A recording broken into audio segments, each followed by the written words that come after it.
бәріміз білеміз. Егер де осы әнді біраз жыл отасқан жұбайлар айтса, қалай болар еді? Көрейік.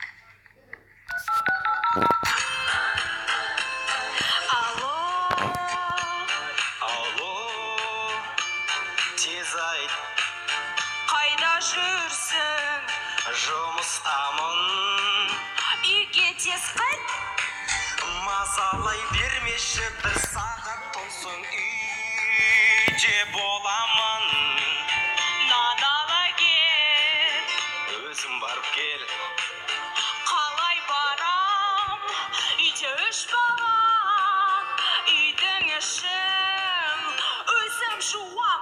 Әлі тамақ дайындамағам. Балаларды далаға шығарам. Әлі кешке келем деді сенің анаң.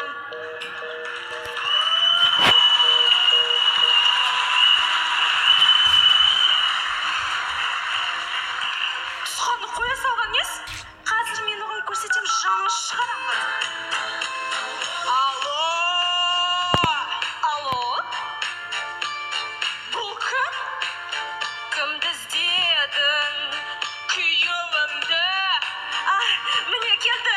алло жаным, бұл сатушы менен алғанды ұмыттым, телефонды. Құрметті қыз келіншектер, күйеулеріңіз жұмыста болғанда оларға звондай бермеңізші. Менің телефонымды алма дедім ғой, әйелім бізді ұстап ала жаздады. Қайта өтірік айтып құтылдым. Не?